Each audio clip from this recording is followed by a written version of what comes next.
So good morning mga papi. Hinatid natin si Commander sa kanyang opisina kasi nga may team building sila ngayong araw na ito, pero tayo marami tayong gagawin.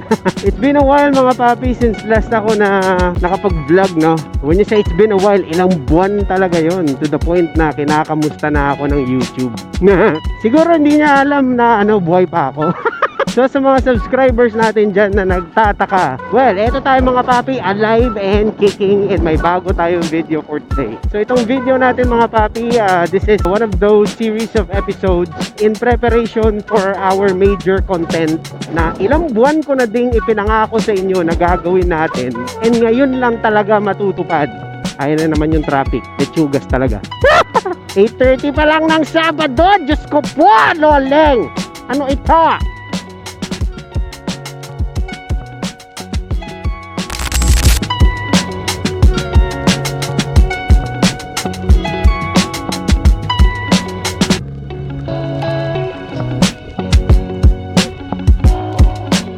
Yun na nga ba sinasabi ko. What's up mga papi, good morning sa inyo lahat. Andito tayo ngayon sa AAA Customs. Ayan o. So umuwi lang ako saglit kasi medyo hindi okay yung suot natin. Kasi hinatid ko nga yung commander ko sa bahay. Tapos ngayon magpapagawa tayo dito. Kailangan komportable tayo. Buti na lang may Freedcon shirt tayo mga papi. So anyways, dito tayo sa AAA Customs kung saan dati pa, kahit nung nagsisimula pa lang ako, dito ko na talaga pinapagawa yung motor ko. So kahit anong mga repair or kunwari may mga maintenance akong kailangan gawin, or at the same time may mga upgrade ako na kailangan gawin, dito talaga sa AAA pinakauna ko nakuha ang suporta na kailangan natin. Eto, papatira na natin kay Alves. Ang ipapagawa natin ay ang fuel filter na replacement natin. Tapos ipapagawa ko na din kay Alves yung sa nasira kasi yung kable ng natin, seat. Okay, so hindi na natin nabubuksan. May magic lang na ginawa si paring Alves dito. Ayan, may tali lang kami dito na nilagay para nabubuksan natin siya. Umorder tayo nito mga papi sa Shopee lang din. Sayang lang din kasi meron palang nakatago si Alves, hindi niya sinabi sa akin. Pero yun, like I said, day 1 pa lang na nagbablog tayo mga papi, dito na tayo sa AAA talaga nagpapagawa. Kung may mga artista na sinasabing only Belo touches my skin, sa akin only Alves touches my motor. Antayin lang natin, babaklasin lang ni paring Alves yan kasi medyo matrabaho. Kagaya nga ng sinabi ni Sir Mel, etong PCX tsaka ADB, ito yung mga mahirap baklasin talaga ng mga motor. Yung fairings niya, mahihirap. So mga papi, dalawa yung ipapagawa natin dito Isang ipapagawa natin is yung replacement natin ng fuel filter. Pangalawa, yung nasira ko na kable ng seat, yung lock natin. So ito, para makita nyo, ito yung remedyo na ginawa ni paring Alves. So tatanggalin na natin to para mapalitan na. Sa mga nagtatanong kung saan, sa Shopee, popost ko na lang yung link. And actually, kahit wag nyo nang hanapin yung Shopee, pumunta na lang kayo dito sa AAA Customs. Meron yan, di ba Bes? Meron sila dito sa AAA Customs. Uunahin muna ni paring Alves itong replacement ng natin, ng seat lock, kasi hirap na ako at hindi ko magamit yung compartment natin na maayos. Although meron tayo nitong tali, syempre andyan pa rin yung mangangamba ka kasi what if may nakatuntun nito, di ba? Tapos may idea sila kung para saan niya.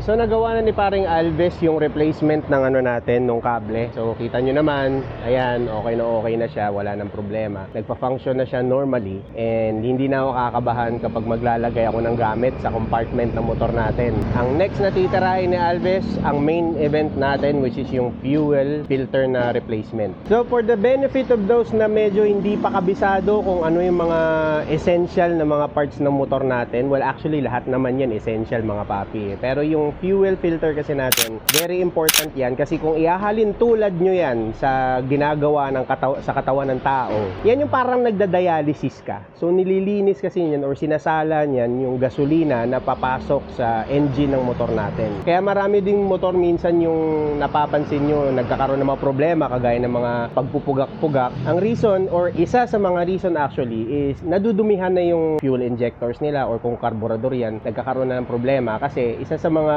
nagkukos niyan is yung mga maduming gasolina. Kaya may fuel filter tayo to make sure na malinis yung gasolina na papasok sa ating mga motor.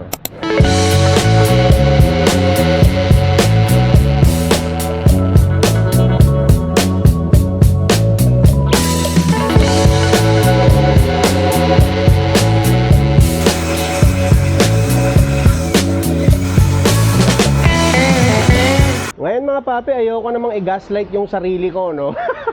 Actually, sa sobrang busy natin, nakalimutan na natin na ang pagpalit ng fuel filter natin is very important talaga para sa overall health ng motor natin. Isa siya sa mga scheduled maintenance na hindi ko nagawa or hindi ko napalitan. Ngayon, based sa aking pananaliksik, usually, it's best na palit ka ng fuel filter kapag ka naka 20,000. Sabihin natin mga 15,000 to 20,000 kilometers. Kapag ganun nakatagal or kahaba ang tinakbo ng inyong mga motor, it's best na magpalit ka na din ng fuel filter. Tulog-tulog ka na naman. Tulog-tulog ka na naman. Tulog-tulog ka na naman.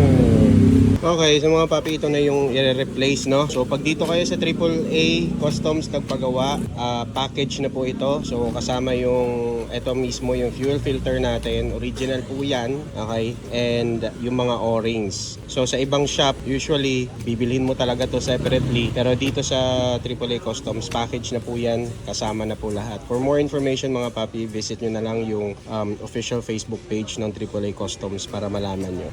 Kasama na po din sa package, of course, yung labor ng pagbaklas kasi hindi naman po biro pagbaklas ng ano natin, PCX natin. Kung nakita nyo, hinubaran lahat, oh.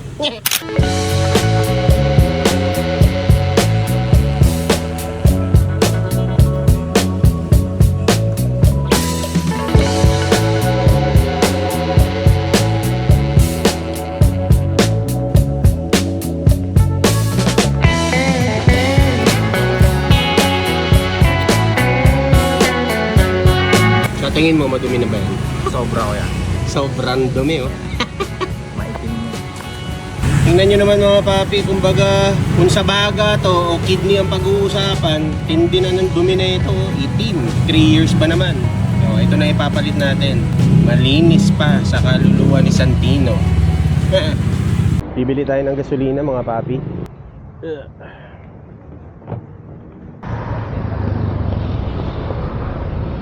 So mga papi, bibili muna tayo ng gasolina para ma-full tank natin yung yung motor natin. Tapos doon natin malalaman kung may problema yung kung may problema yung O-ring, kung may tagas. Para bago isara, edi goods na, di ba?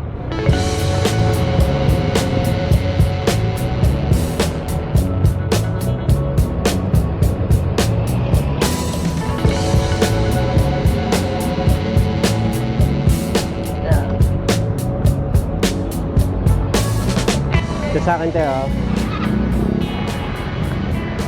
150 lang.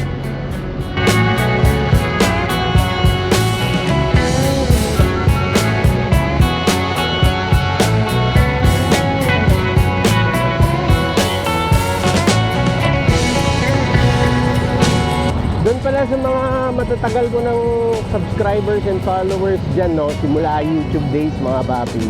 Alam ko ilang buwan ko nang sinasabi sa inyo yung tungkol sa major project natin. So itong vlog na ito, kasama to dun sa series ng preparation natin para dito sa major na content natin talaga. Medyo sobrang naging busy din kasi tayo sa mga sunod-sunod na natin sa trabaho. Siyempre may pamilya din ako na kailangan din ako, di ba? Buti na lang medyo lumuwag-luwag na ulit yung schedule natin at medyo malapit na rin matapos yung project natin na yun. So ito, back na tayo sa pag-upload and ito yung preparation natin mga papi.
so yun na mga papi, mission accomplished tayo for today's video. Naipakabit na natin yung replacement natin para dun sa cable ng seat lock natin na fortunately nasira natin. And pangalawa, of course, yung main event natin is nakapag-replace na rin tayo ng fuel filter. So nakita nyo naman kanina, chinek na rin ni Aldez kanina kung may tagas ba. So pinaandar natin ng ilang minuto just to make sure na yung mga O-rings nakalapat ng maayos para alam nyo na, hindi na tumagas yung gasolina natin. So far so good, wala namang problema.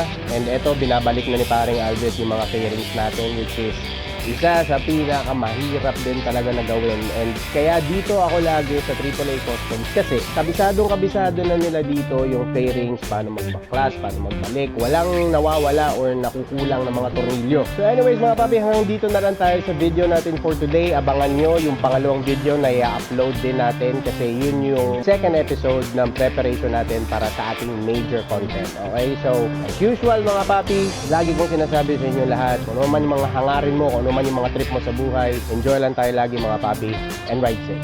Bye-bye.